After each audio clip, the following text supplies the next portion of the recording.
सास बहू में हंगामा, घर आए शकुनी मामा। सुबह सुबह सास अपने भाई को फोन लगाती है। हेलो, अरे किधर है तू? बहन की कोई खबर नहीं लेगा? यहाँ मेरी सारी सत्ता लूट रही है धीरे धीरे करके।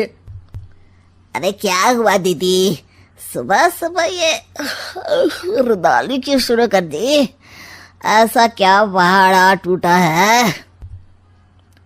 अरे तेरे धर्मराज ससुर ने तिजोरी की चाबी बहू को दे दी है। पैसों का हिसाब भी उसी के पास रहता है। सिर्फ तिजोरी की ही नहीं, बेटे की चाबी भी उसी के पास है। अब उसी की बात सुनता है।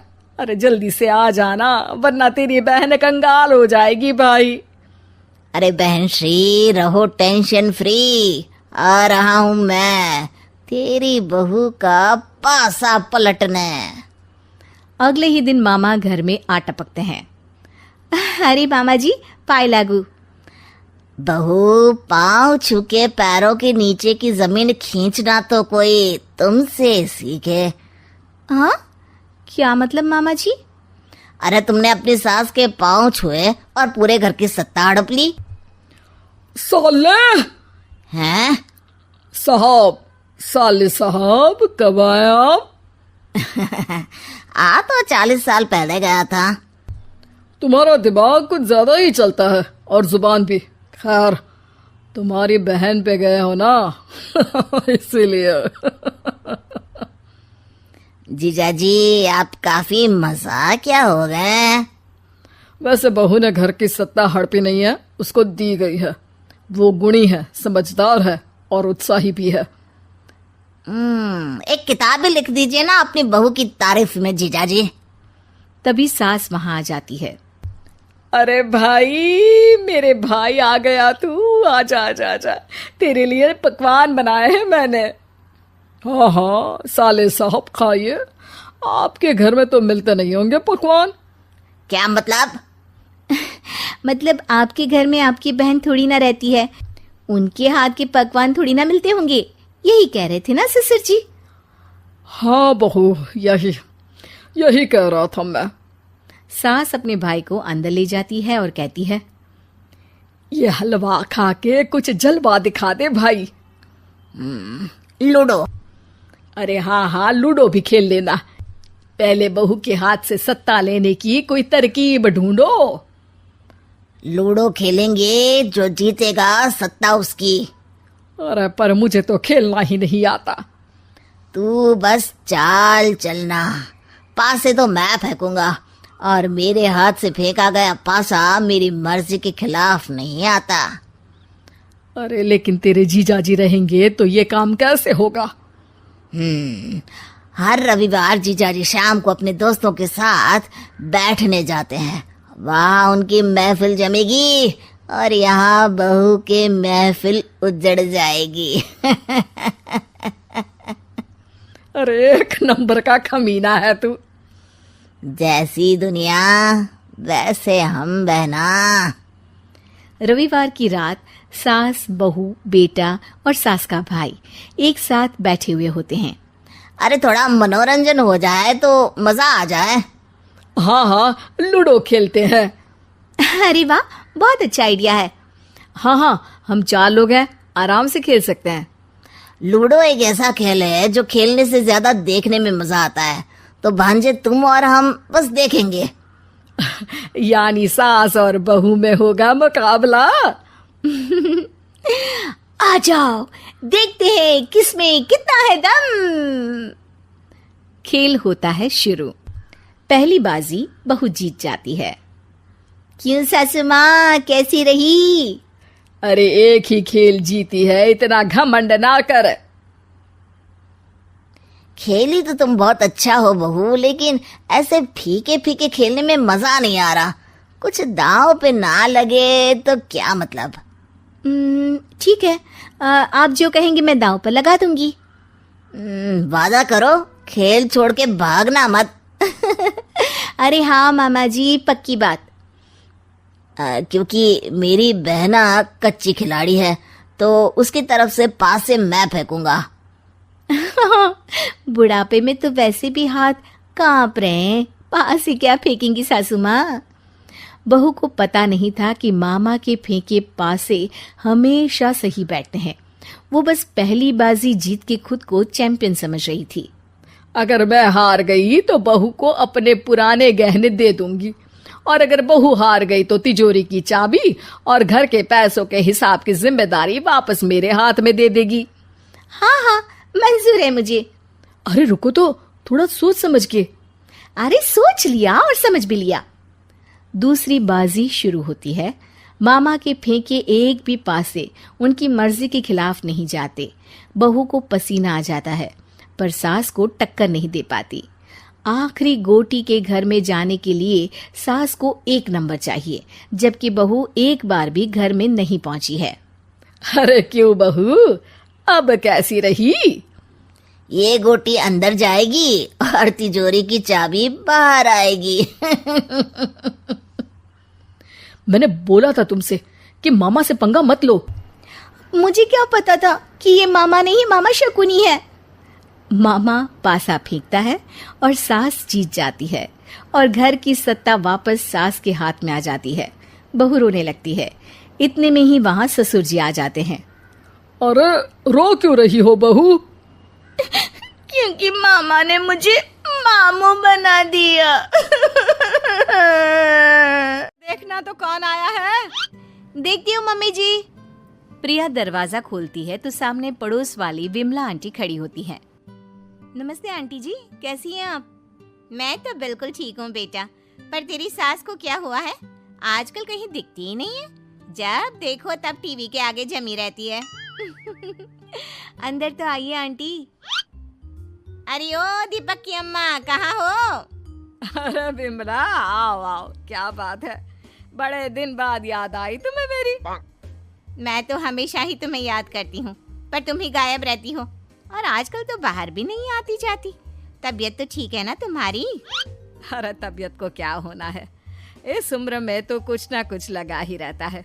मेरी छोड़ो, तुम ये बताओ कि क्या चल रहा है गली मोहल्ले में? तुम गली मोहल्ले की छोड़ो, चल तो तुम्हारे पड़ोस में रहा है। तुम्हारी नई सहेली आई है। मेरी कौन सी नई सहेली? मैं तो यहाँ बस तुमसे बातचीत कर लेती हूँ, या फिर बाजू वाली शर्मा की बहू से 2-4 बातें कर लेती हूँ। इसीलिए तो कहा कि तेरी नई सहेली आई है। अब कोई पड़ोस में आया है तो बात तो होनी ही है।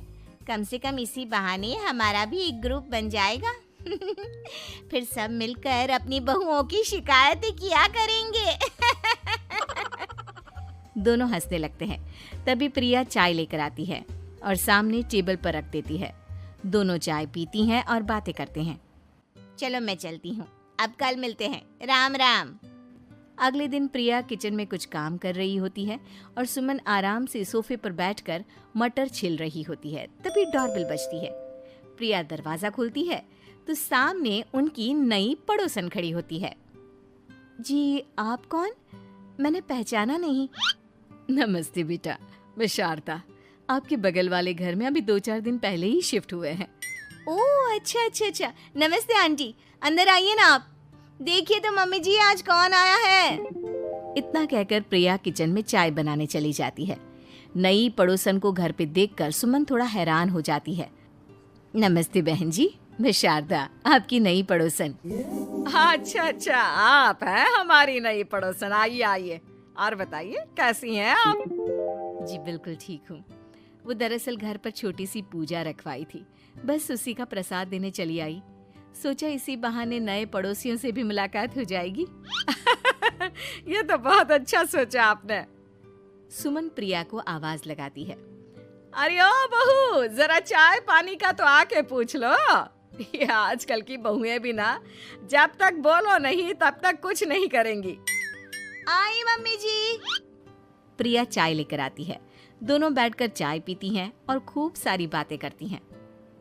अच्छा बहन जी, अब मैं चलती हूँ, फिर मिलते हैं। अब तो आना जाना लगा ही रहेगा। शारदा के जाने के बाद प्रिया किचन से बाहर आती है। क्या बात है मम्मी जी, आप दोनों को देखकर तो लगा ही नहीं कि पहली बार मिल रही हो। आप दोनों तो बिल्कुल बिछड़ी हुई सहेलियों की तरह बातें कर रही थी। अरे जब 2 औरतें मिल जाती है ना, तो बातें अपने आप ही निकल आती है। अब तू अपने काम पर ध्यान दे, बातों पे नहीं। ऐसे ही कुछ दिन बीत जाते हैं। अब सुमन और शारदा अच्छी सहेलियां बन गई होती हैं। दोनों एक साथ मंदिर जाती, मार्केट जाती और कभी कभी तो विमला भी इनके साथ मिलकर खूब हंसी ठिठोली करती। एक शाम तीनों बैठकर सुमन के घर पर चाय पी रही होती हैं कि तभी बहुत तेज बारिश शुरू हो जाती है। सुमन जोर से प्रिया को आवाज लगाती है। प्रिया, ओ प्रिया, देख कितनी तेज बारिश हो रही है। जाके छत से सारे कपड़े ले आ, नहीं तो सब भीग जाएंगे। सुमन 2 बार आवाज लगाती है लेकिन प्रिया का कोई जवाब नहीं आता। शायद प्रिया कुछ काम कर रही है, इसीलिए कुछ जवाब नहीं दे रही। अरे काहे का काम, आराम फरमा रही होगी महारानी। तभी प्रिया बीमार हालत में अपने कमरे से बाहर निकलती है। हाँ मम्मी जी, क्या हुआ? मेरी तबीयत थोड़ी ठीक नहीं है ना, इसलिए आग लग गई। अरे सारे कपड़े भीग गए और तुझे सोने से फुर्सत नहीं है। सबके सामने सुमन के मुंह से ऐसी बातें सुनकर प्रिया उदास हो जाती है और छत से कपड़े उतारने चली जाती है। सुमन, ये क्या बात हुई? प्रिया ने बताया ना कि उसकी तबीयत ठीक नहीं, इसलिए उसकी आंख लग गई। तुम भी ना खामखा उसे सबके सामने सुना दिया। अरे आप नहीं जानती शारदा जी, कुछ बहुएं ना बहुत आलसी होती है, घर का एक काम नहीं करना चाहती। ऐसा नहीं है सुमन, तुम्हारी बहू तो बहुत प्यारी है, तुम्हारी सारी बात भी तो मानती है। हाँ सुमन, तुम प्रिया के बारे में ऐसा क्यों सोचती हो? मेरी भी 2 बहुएं हैं, लेकिन मैं उन्हें अपनी बेटियों की तरह रखती हूँ। आखिर वो भी तो किसी की बेटियां ही है ना। और अगर तुम ऐसा ही व्यवहार करोगी तो एक दिन प्रिया भी तुम्हारे साथ ऐसा ही बर्ताव करेगी। शारदा और विमला की बातें सुनकर सुमन की तो बोलती बंद हो जाती है। वहीं प्रिया भी बाहर से सारी बातें सुन रही होती है। अरे मैं कोई उसकी दुश्मन थोड़ी ना हूँ, मैं भी उसकी माँ हूँ, लेकिन कभी कभी सास बनना पड़ता है, नहीं तो बहुएं हाथ से निकल जाती है। देखो सुमन, ये सब सोच का फर्क है। अगर तुम ये सोचोगी तो कभी प्रिया को अपनी बेटी नहीं बना पाओगी। इतना कहकर शारदा और विमला वहां से चली जाती हैं और सुमन अकेले बैठकर उनकी बातें सोचने लगती है। अगले दिन प्रिया और दीपक अपने कमरे में बैठकर बात कर रहे होते हैं और सुमन उनके कमरे के बाहर कुछ काम कर रही होती है और उन दोनों की बातें सुन लेती है।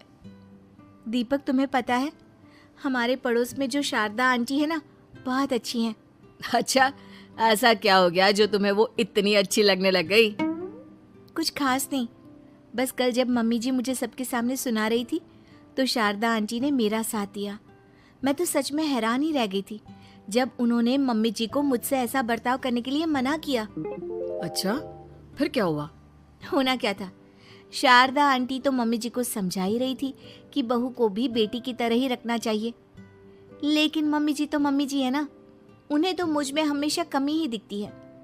काश मुझे भी शारदा आंटी जैसी सास मिली होती जो मुझे भी अपनी बेटी जैसी समझती। सुमन ये सब सुनकर बहुत उदास हो जाती है और वहां से चली जाती है। प्रिया की बातें सुमन के कानों में बार बार गूंज रही थी। उसे बहुत शर्मिंदगी महसूस हो रही थी कि उसने प्रिया के साथ बहुत गलत किया है। अगले दिन सुमन शारदा और विमला को बुलाती है। क्या बात है सुमन, आज तूने ऐसे अचानक क्यों बुलाया? सब ठीक तो है ना? हाँ हाँ, सब ठीक है, तुम दोनों बैठो तो सही। तब तक दीपक और उसके पापा भी आ जाते हैं। प्रिया, तुम भी आ जाओ। क्या हुआ मम्मी जी, आपने बुलाया? हाँ प्रिया बेटा, मैं आज सबके सामने तुमसे माफी मांगना चाहती हूँ। मैंने आज तक तुम्हारे साथ बहुत बुरा व्यवहार किया है, लेकिन तुमने कभी भी मेरे साथ बुरा बर्ताव नहीं किया। मुझे अपनी गलती का एहसास हो गया है, हो सके तो मुझे माफ कर देना। प्रिया अपनी सास की बातें सुनकर हैरान हो जाती है। उसकी आंखों में आंसू आ जाते हैं। प्लीज मम्मी जी, आप मुझसे माफी मत मांगिए, मैं भी आपकी बेटी ही हूँ। वैसे एक थैंक यू तो मेरी नई सहेली को भी बनता है, जिसकी वजह से मुझे मेरी गलती का एहसास हुआ। शारदा बहन, आपका बहुत बहुत शुक्रिया जो आपने मेरी आंखें खोल दी। अरे क्या सुमन, तुम भी ना? तो फिर इसी बात पर चाय और पकोड़े हो जाए। हाँ हाँ, क्यों नहीं।